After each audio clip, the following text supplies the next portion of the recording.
Live from downtown Detroit, home of WDIV and Click on Detroit, Local 4 News at 5 starts now. Is the FBI investigation into city and police corruption coming to an end? Our sources tell us how many more people actually may be facing charges.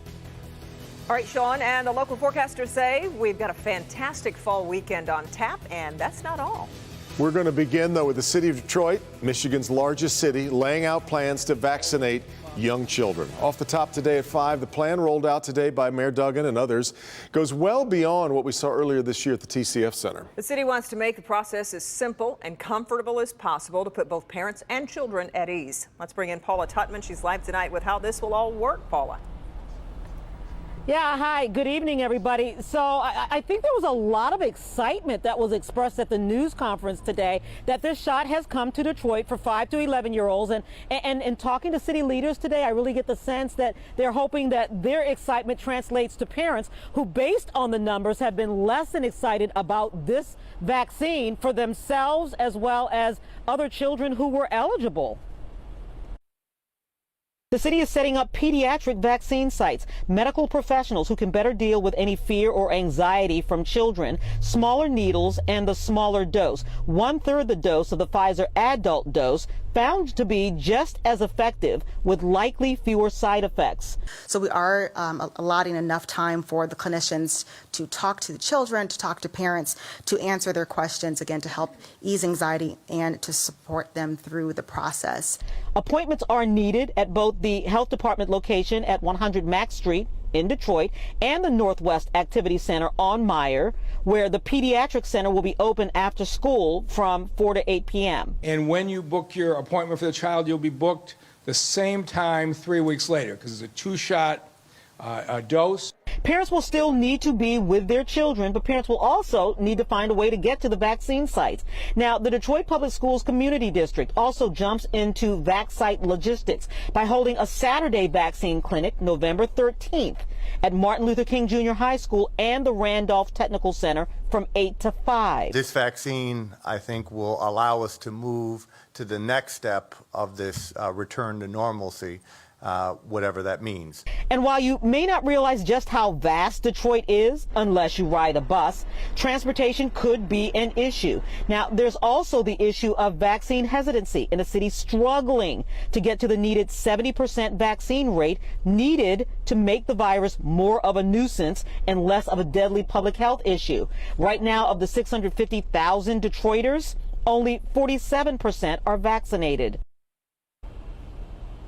Yeah, and so let me just kind of put a finer point on those numbers in terms of children who are already eligible for that vaccination. We're talking about the 12 and up. And what the city does is it tracks from 12 to 19.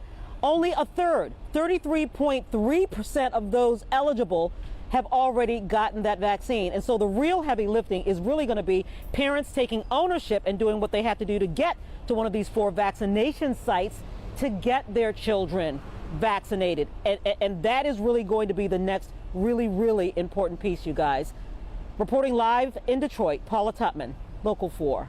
We'll be following it. Paula, thank you. Now to new coronavirus cases, and the state is reporting a noticeable uptick.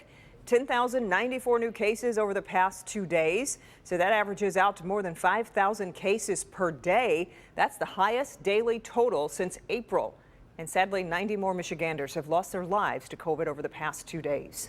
You get a better sense of the trend when you look at the 7-day moving average. It has been rising over each of the past 3 weeks. Back on October 22nd, we were averaging 3,300 cases per day. Today, up over 4,100. Pfizer says research into its new COVID-19 antiviral pill is very promising. A new report from the drug maker says its new pill, combined with a low dose of an older HIV drug, reduces hospitalizations and death in high-risk COVID-19 patients by up to 89%. The data has not yet been peer-reviewed or published, but the company will seek FDA emergency use authorization. Tonight at 5:30, we'll break down Pfizer's research and a possible timeline for when the pill could become available. Let's turn our attention to the weather as we head into what looks like it's going to be a pretty nice weekend. That's right, and we get that extra hour of sleep too, Paul. Let's not forget about that. Yeah, what are you going to do with your extra hour of sleep? Well, probably sleep.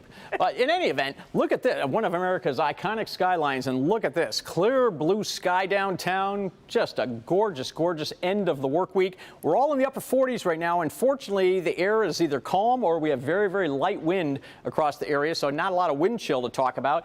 And some of us still have a little bit of cloud cover here, but you can see that this is a transient thing. This stuff's going to kind of move out to the northeast here. We get into this clear stuff, and then later tonight, some of this stuff comes in, but that's mid and high level clouds. So tomorrow morning, it'll just be a partly sunny start, and then we become mostly sunny. But for this evening, it's going to be dry. Temperatures quickly falling through the 40s by midnight, already in the 30s once again. So another frosty night, but we have a great weekend ahead. Be back to tell you all about that in just a few minutes, guys. All right, Paul. Tonight, the feds say they have exposed a new facet in the corruption scandal surrounding Detroit's towing contracts. This time, it involves allegations of bribes surrounding the Detroit police vehicle auction. Sean Lay is live tonight to help explain how this new scheme worked. And we got the toys back out for this, guys. Towing, yes, it is involved with the towing situation in Detroit, but the investigation also has to do with auto auctions run by the Detroit Police Department. Tonight, we're speaking to the man who started this entire investigation to break it all down for us. This is a surprise on this guy here. Retired Detroit police officer Tom Berry reacting to the latest FBI arrest of another Detroit police officer, this time veteran officer Alonzo Jones, who retired in May. He ran police auto auctions for years, now accused of accepting $3,200 in bribes from an undercover agent. We don't like it.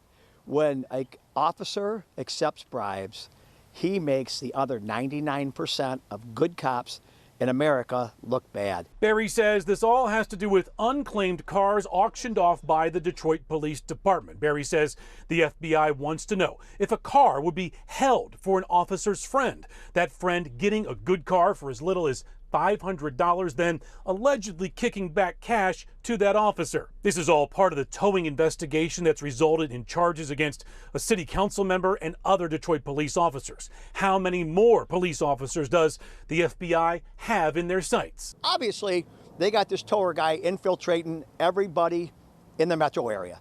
They have an agent that's his partner that's hanging out with them that they think's a civilian out here. Is there going to be more? Based on what we saw the past 2 weeks, I would have to say, yeah, there probably is. Well, we checked with sources very close to this investigation. They're telling us tonight up to a dozen more police officers, in the source's opinion, will be charged in this, including city officials. Sources say this FBI corruption probe is not slowing down. It's actually broadening and getting bigger. Guys, back to you. Now, Sean, you said Jones retired in May, correct? That's correct. He retired in May, right up to the point where the FBI says these crimes are being committed in May. He retired and is expected to actually plead guilty, according to his attorney, when he heads back to court. Okay. Sean, thanks.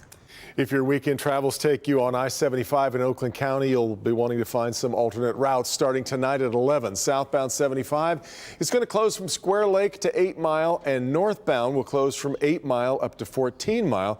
Crews will be demolishing the Stevenson Highway Bridge and also completing some paving operations. During the closure, traffic is going to be detoured to Woodward. Both directions of 75 set to be reopened in time for the morning drive, 5 a.m. on Monday.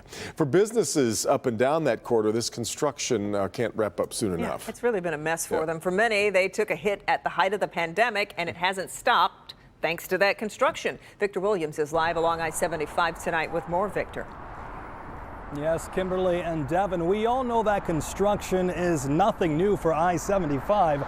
Take a look right now at some of the congestion out there as the construction takes place, with some of those lanes no longer being able to be driven on. But take a look at some of these businesses that were also deeply impacted by this construction. Many of them are just ready for things to get back to normal. With no exit ramp or bridge, it certainly seems like the businesses along this stretch of I-75 have received the short end of the stick. Brutal. We are losing money like a sieve. Joe Day is the general manager of Boodles, who says construction has pretty much crippled his business operations because of a lack of access to the restaurant. Even the truck drivers, when they come to deliver my beer or liquor, they've got to, probably add another 15 minutes to their route and try to find us. Joe and others have been clearly voicing their frustrations with the timing of the construction, literally on the exit ramp and the 11-mile overpass above I-75, leaving the restaurant in a not-so-great area. You got this prime location, and then it turns into the worst location you could have. Who would open a bar at the end of a dead-end street, right? And despite several ups and downs while the work takes place, Joe is hoping for this seemingly never-ending construction to be over and done with so he can handle the next obstacle. Now the problem will be staffing. Like, I lost some staff, and we had to close down for a month. And the good news is that construction right here on the 11-mile bridge is pretty much done. We're told that it should be back open in the next day or two, but it's still going to be a major frustration for the many drivers that have to use 75 with this upcoming construction. Victor Williams, Local 4. It will. Okay, Victor, thank you. Former presidents, dignitaries, and family members gathered at the National Cathedral in Washington to honor the late Colin Powell. The retired four-star general became the nation's first black Secretary of State and chairman of the Joint Chiefs of Staff.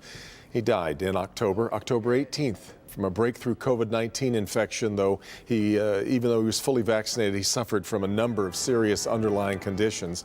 But Powell remembered today as a trailblazer and as a father. Colin Powell was a great lion with a big heart. We will miss him terribly. I came to view Colin Powell as a figure who almost transcended time, for his virtues were Homeric: honesty, dignity, loyalty, and an unshakable commitment to his calling and word.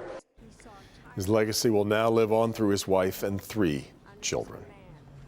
You've probably seen the bare shelves at stores, probably waited a little bit longer maybe for deliveries to arrive. Yeah, well, new tonight, Help Me Hank is in with the 4 things you need to buy right now before the shortages set in. Priya. Buying tampons and pads in Michigan won't cost you as much anymore. We're making our tax code more equitable and more just by helping people who have been disproportionately impacted. We'll tell you what this bipartisan bill means for everyday families across Michigan. Starting this Sunday, if you need to file for unemployment, there are 2 new steps you have to follow. One of them includes stopping by Michigan Works. Coming up, we take you inside a job center and tell you the steps you need to follow.